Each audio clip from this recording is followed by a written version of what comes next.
Hey students, this is Dr. Meet. હમણાં પીટીઈમાં એક નવું અપડેટ આવ્યું છે કે સ્કોરિંગ બાબતે અપડેટ આવ્યું છે.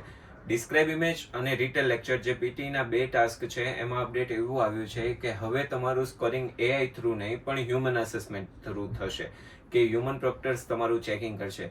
બટ એ મિસ ઇન્ફોર્મેશન છે અથવા લેક ઓફ ઇન્ફોર્મેશન છે, કેમ કે પીટીએ એવું અપડેટ આપ્યું છે કે હવે તમે જો આ બંને ટાસ્કમાં ફોર્મેટનો યુઝ કરશો તો ફોર્મેટનો યુઝ જો એઆઈને ખબર પડી જશે કે યુ આર સ્પીકિંગ ફોર્મેટ્સ, તો એઆઈ એ હ્યુમનને પાસ આઉટ કરી દેશે તમારું સ્કોરિંગ. સો જ્યાં સુધી એઆઈને નથી ખબર કે તમે ફોર્મેટ બોલી રહ્યા છો ત્યાં સુધી તમારું સ્કોરિંગ એઆઈ જ કરશે.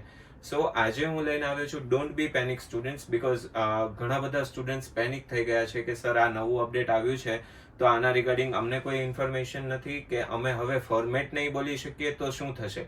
બટ પીટી એવું કહેવા માંગે છે કે you don't have to speak repeated formats, કે જે રિપીટેશન થાય છે, વારંવાર એક જ વાક્યમાં રિપીટેશન થાય છે. You have to be unique, કે તમારે થોડુંક યુનિકનેસ લાવવી પડશે તમારા ફોર્મેટમાં. તો આજે હું તમને એક ડિસ્ક્રાઇબ ઇમેજ છે જેનું એક ફોર્મેટ આપી રહ્યો છું જે ઓથેન્ટિક છે અને ટેસ્ટેડ ફોર્મેટ છે, જેના કારણે સ્ટુડન્ટ્સના માર્ક્સ એઆઈ સ્કોરિંગ રિપ્લેસ થયા પછી પણ આવે છે. તો એ ફોર્મેટમાં શું છે બેઝિકલી આપણે જોઈએ.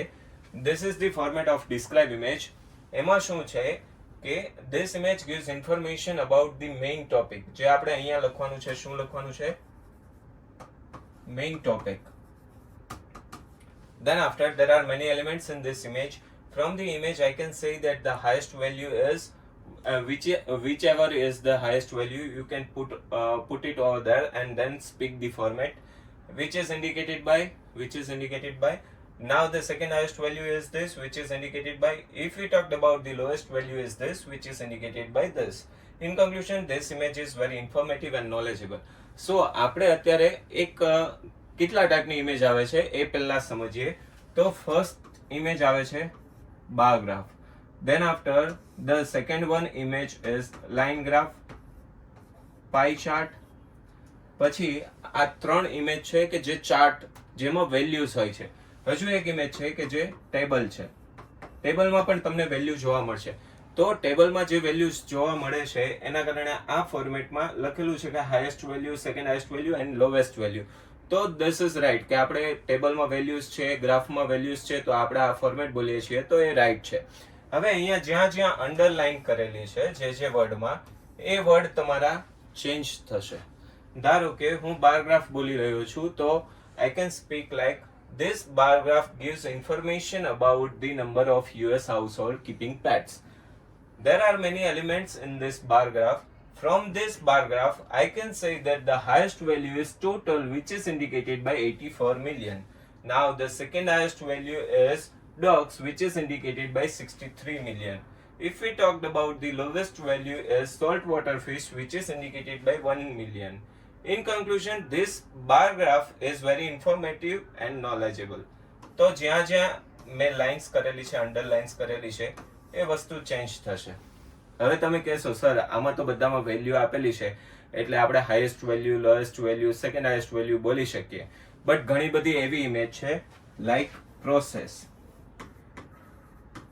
પ્રોસેસમાં આપણે વેલ્યુ ના બોલી શકીએ બીકોઝ એમાં પ્રોસેસમાં સ્ટેપ આપ્યા હોય, સ્ટેજ આપ્યા હોય અને પ્રોસેસ આપી હોય, તો આપણે એમાં વેલ્યુ નહીં બોલી શકીએ. તો અહીંયા શું બોલશું આપણે? Highest value. બે વર્ડ ચેન્જ કરવા પડશે અને સાથે સાથે ઇમેજ જે છે એ વર્ડ પણ ચેન્જ કરવો પડશે. ઇમેજની જગ્યાએ આપણે બોલીશું પ્રોસેસ. પછી હાઈએસ્ટની જગ્યાએ બોલીશું ફર્સ્ટ, સેકન્ડ હાઈએસ્ટની જગ્યાએ બોલીશું સેકન્ડ અને લોવેસ્ટની જગ્યાએ બોલીશું લાસ્ટ. હવે પ્રોસેસ છે તો એમાં સ્ટેપ અને સ્ટેજ આવશે. તો પ્રોસેસમાં હું બોલીશ ફર્સ્ટ સ્ટેપ. એટલે મારું ફોર્મેટ કઈ રીતે થશે? જો હું તમને આમાં એક પ્રોસેસ બતાવું which is supply chain management. એમાં સ્ટેપ આપેલા છે raw materials, components, manufacturer, retailer and consumer. તો અહીંયા શું થશે કે હું અહીંયા વેલ્યુઝ નહીં બોલી શકું because I have no values. આમાં વેલ્યુ નથી તો આપેલી નથી તો હું બોલી નહીં શકું. So I will show you કે આ ઇમેજને આપણે કઈ રીતે બોલી શકીએ. તો અહીંયા ઇમેજની જગ્યાએ આપણે બોલીશું પ્રોસેસ. ઇમેજની જગ્યાએ અગેન આપણે પ્રોસેસ બોલીશું. હાઈએસ્ટ વેલ્યુની જગ્યાએ બોલીશું ફર્સ્ટ સ્ટેપ. એવી જ રીતે સેકન્ડ હાઈએસ્ટ વેલ્યુની જગ્યાએ બોલીશું સેકન્ડ સ્ટેપ, લોવેસ્ટ વેલ્યુની જગ્યાએ બોલીશું લાસ્ટ સ્ટેપ, ઇમેજની જગ્યાએ અગેન આપણે બોલીશું પ્રોસેસ. તો આ કઈ રીતે ઇમેજ થશે હું તમને એકવાર બોલીને બતાવું. This process gives information about supply chain management. There are many elements in this process. From this process, I can say that the first step is raw materials, which is indicated by components. Now, the third step is manufacturer, which is indicated by retailer.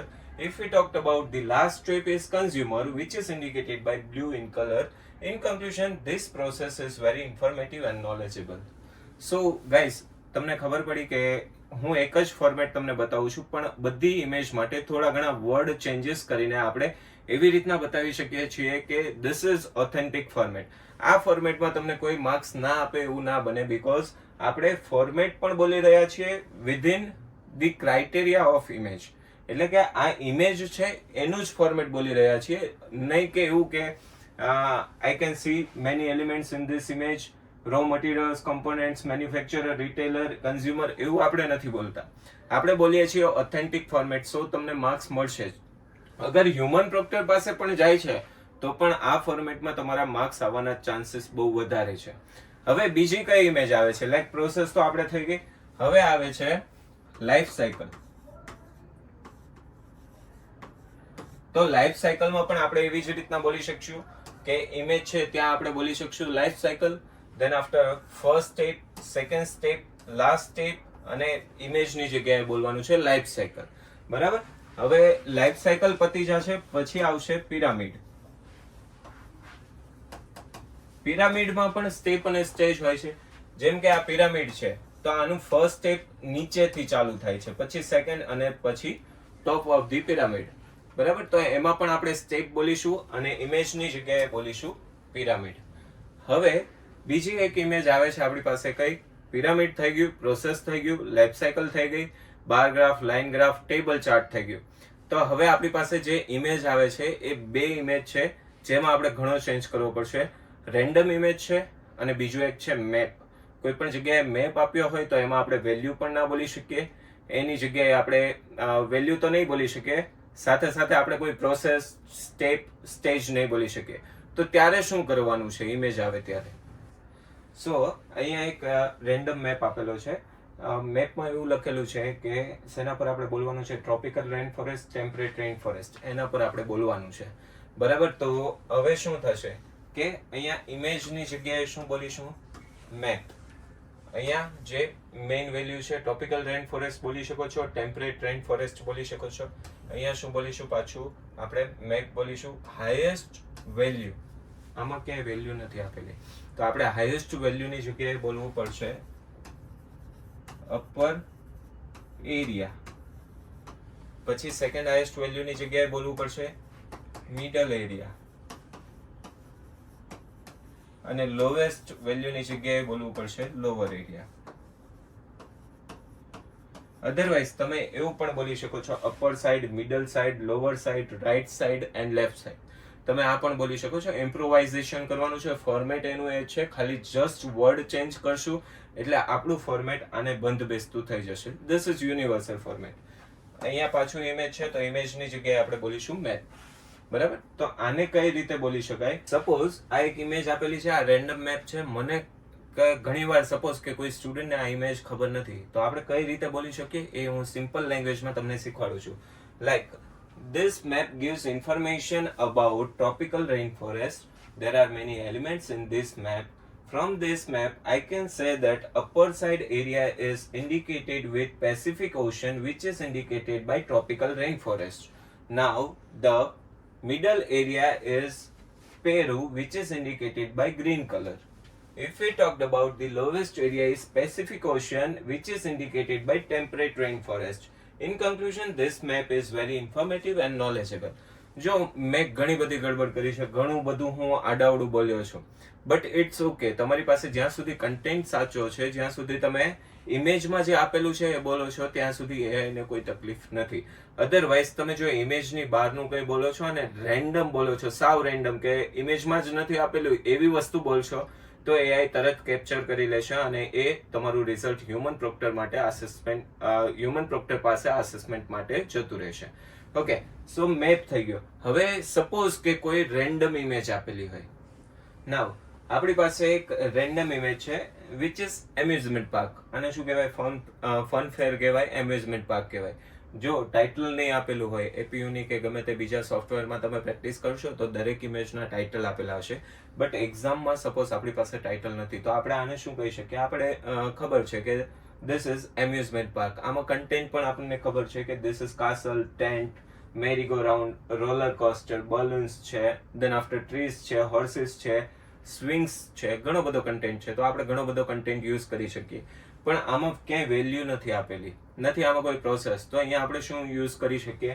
Upper area, middle area, lower area, right area અને left area, આટલું use કરી શકીએ. તો અહીંયા ઇમેજની જગ્યાએ શું use થશે?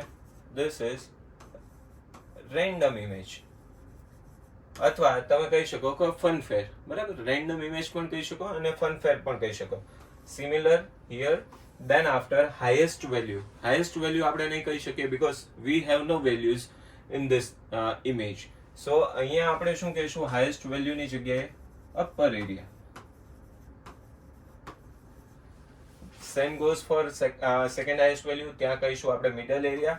lowest value એની જગ્યાએ કહીશું આપણે lower area. અને image ની જગ્યાએ આપણે કહી દઈશું random image અથવા તો beautiful image. બરાબર, જે પણ કહી શકશું. ઇમેજ જે પ્રમાણની છે એ પ્રમાણે આપણે ઇમેજના નામ ચેન્જ કરીશું.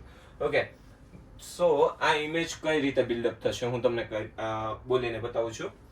This random image gives information about amusement park. There are many elements in this random image. From this random image, I can say that upper area is sky, which is indicated by castle. Now the middle area is merry-go-round, which is indicated by roller coaster. If we talked about the lowest area is tent, which is indicated by horses. In conclusion, this image is very informative and knowledgeable. થઈ ગયું? Image પ્રમાણે આપણે format build-up કરી રહ્યા છીએ. Format એક જ છે પણ ઇમેજની જે રિક્વાયરમેન્ટ છે એ પ્રમાણે આપણે વર્ડિંગ્સ ચેન્જ કરશું તો આખી ઇમેજનું ફોર્મેટ પણ બોલાશે અને સાથે સાથે ઇમેજ પણ બોલાશે. So thank you students. And જો આવી નવી ઇન્ફોર્મેશન અને પીટી એકદમ ઇઝી રીતે તમારે કરવું હોય તો stay tune with us and follow PT with Dr. Meet and Trans Club. Thank you so much.